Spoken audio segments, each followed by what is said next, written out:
Episode 2. Our main point for today is superheroes stand up for God because God is real. This is one of the most epic stories in the Bible, and I am so excited to get to teach this to kids. Elijah, one man versus 850 combined prophets of Asherah and Baal up on this mountain saying, who is the real God? And let me tell you, God won. There is no question about it.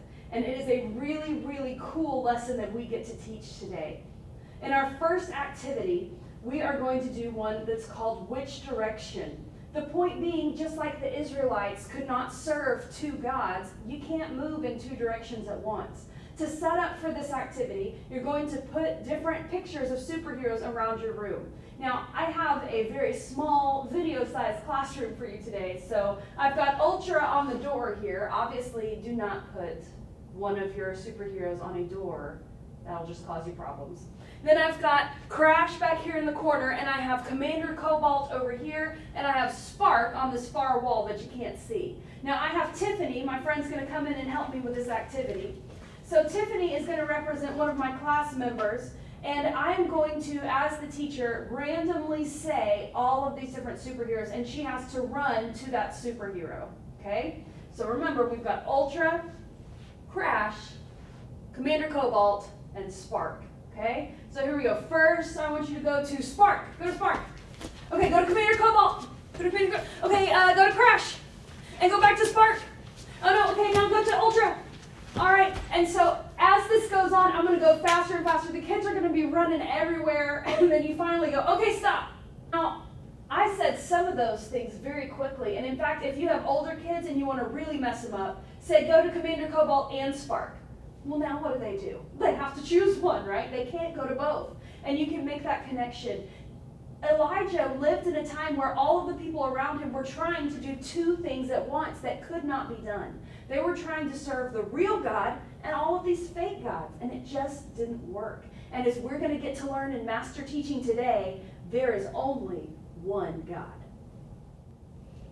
Activity 2 is a fun game called Silly Idol. In this game, you'll have all the kids in your class stand in a big circle with one person in the middle. To start, you should probably be the person in the middle so that the kids get a feel for what this game looks like. So what I'm going to do, I'm standing in the middle of the circle, and I'm going to go up to a random person and say, do you want to buy an idol? Now they have to say, no.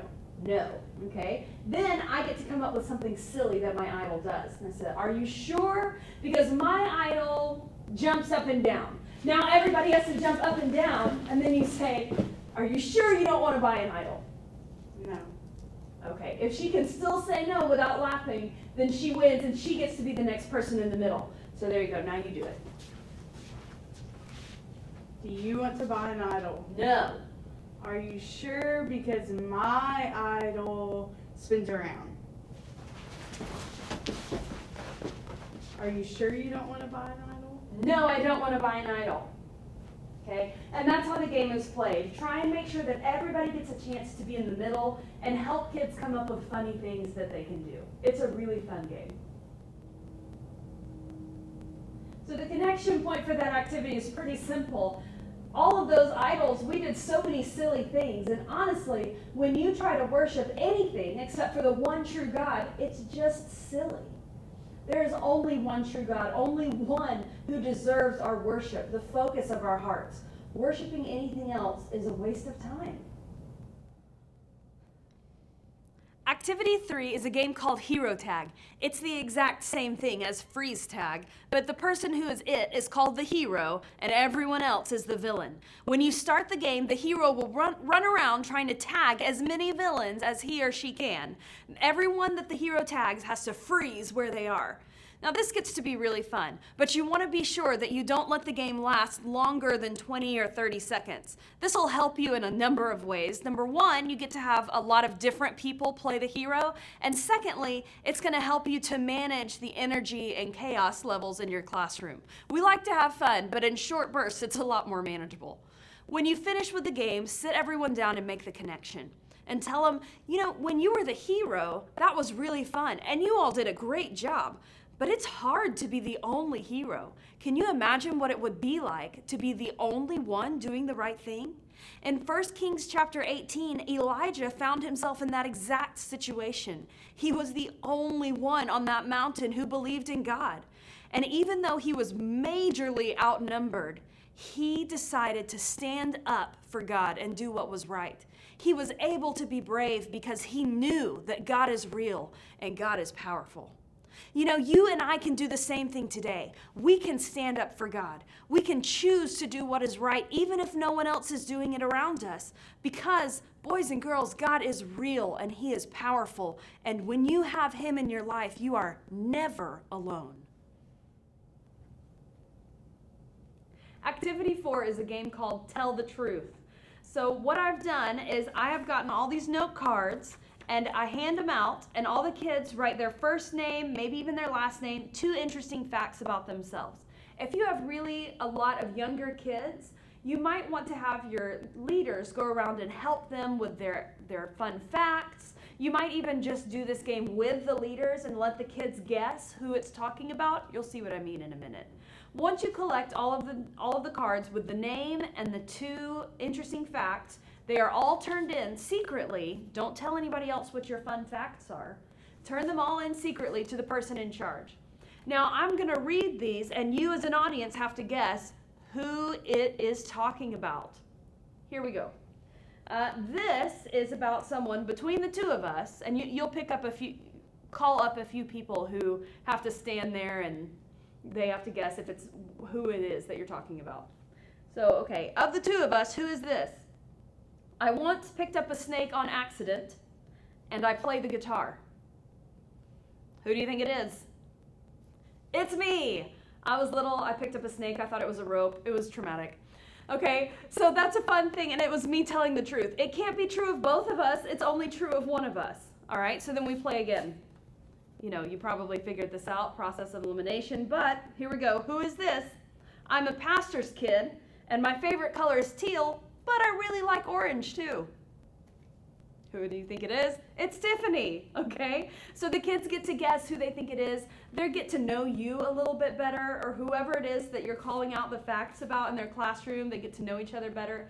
And you get to stand up there and say, hey, you know, some of those things are true of all of us, but what if I picked up a card and said, you know, and it was all these other fake gods, and then there's only one God, and it said, I am the one true God. Guess what? There's only one person that can be. Only God is God. He is real and he is powerful, and that is a good thing. The memory verse for today is 1 Corinthians 16, 13 through 14. As always, you're going to begin by reviewing it. 1 Corinthians 16 through 14 says, be on guard, stand firm in the faith. Be courageous, be strong, and let everything you do be done in love. 1 Corinthians 16, 13 through 14. Today, we're going to focus on this second line right here. Okay? So we're going to make up motions. Be courageous.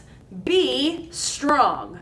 That's pretty simple. So now you'll say the whole thing with your class several times, just this line and this line with the motions until they kind of memorize it.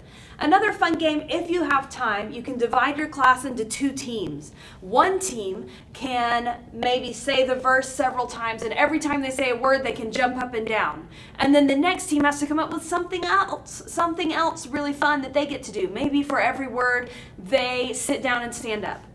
And so they're going to do that and just go back and forth. Who can come up with a silly motion to do with a verse?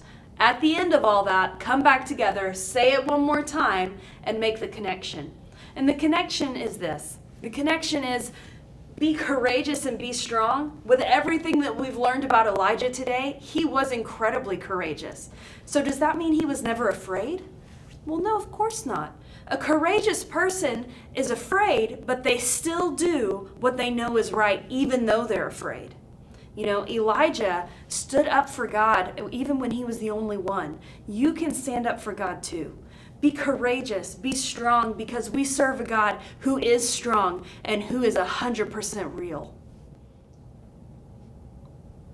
The mission moment for episode 2 is designed to help kids realize how important it is to have school supplies. So what we're going to do is we're going to divide our class into 2 teams and we're going to do a big school supply relay race. Now this is a great opportunity for you to bring school supplies that you want to donate. You can use them in this activity and then donate them at the end of the day, but you don't have to. We will definitely provide you with a bag and some school supplies that you already have in your classroom that you can use for this activity and still make the connection just fine. So for this purpose, what we're going to do is I'm going to just use these 2 guys. We're going to be on one team, and they're going to one at a time run down, grab a school supply, and come and put it in this bag. Now that you know what you're doing, don't use scissors. Don't run with scissors, right? But that's one of those things you wouldn't think about until you saw it happening and went, oh, I shouldn't have done that. So try and use things like markers, erasers, pencil bags, that kind of thing when you're doing the school supply relay. Okay? All right, so here we go. Are you ready, guys? Yep. All right, the first team to get all of their school supplies into this bag wins. On your mark, get set, go. Nice. Come on. Come on. No, come on.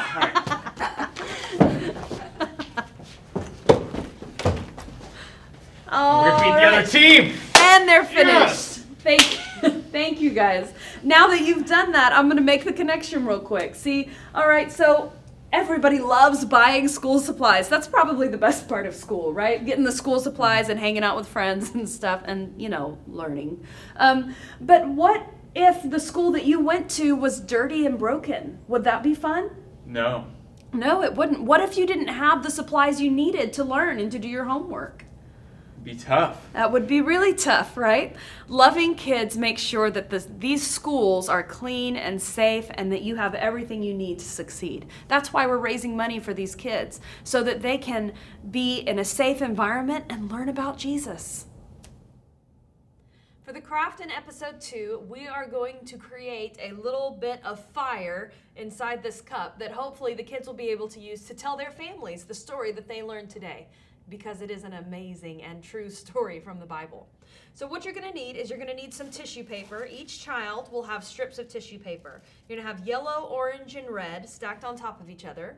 You'll need scissors to make sure you cut that out, a color-changing cup, and a stapler that you can share amongst your class. Now, what you'll do is you're going to start by stapling down the middle of this stack of papers. So, and it doesn't have to be it just has to be every few inches. You're going to staple along to make sure that it stays together once you do all the rest of the cutting, okay? Like that. So it's just going to be a few staples in each person's roll of tissue paper. Then what you're going to do, I've started this a little bit ahead of time so that you don't have to watch me make all of the cuts, all right? But what you're going to do is you're going to cut half way down the paper and just little bitty strips halfway down the paper on both sides, and then you'll flip it around and cut on the other half, but not all the way through, obviously, or else the paper would you'd have lots of strips instead of one connected thing. Okay, when you finish, it'll look a little bit like this. Okay, and then you're going to have the kids kind of fluff it around, make it look like fire. They can put it inside their cup and it'll look like fire, and they'll be able to tell their parents about the day that God sent fire down from heaven with Elijah and the Baals. It'll be a really cool teaching tool for the kids to teach their parents. It'll be really fun. But for now, this is fun, but we're going to play a game with our color-changing cups first. So have everybody take this part of the craft and put it to the side, and then you're going to have everyone line up with their color-changing cups. You are going to do a relay where in several different lines, you're going to give them ice, okay? And the first person in line is going to get the ice, and they're going to have to pass it all the way down, and the first team to get the ice to the end of the line wins. So try and make even teams. You could even, if you wanted to do it all together, you could try and beat the clock. How fast can we do this, right? What's going to be really fun about this is that when you put this ice into the color changing cup, it really does change color almost instantly. You can see this is turning all kinds of blue. It's a dark blue. It looks really, really cool. And so the more times you play it, the darker everybody's cup is going to get. When you finish with this activity, collect the ice back into your group, into your cups so that they don't have it. Help kids dry out their cups as you make the connection with them and say, look at how amazing and drastic this change is. Did you know that when you and I ask Jesus to be in charge of our lives, when we have God as the boss of our lives, he completely changes us in a good way. And it changes the way that we live. You know, Elijah chose to follow God. He chose to believe in God, and it changed everything about him. He was able to teach people that God is real. He lived a life for God. He stood up for God. He did what was right, even when no one else around him was. You can be like Elijah. Because Jesus changes our lives, you can be that person who stands up and does what is right no matter what anyone else is doing. You can be that person who chooses to live the way that God would want you to live. And in the process, you can show people that God is real.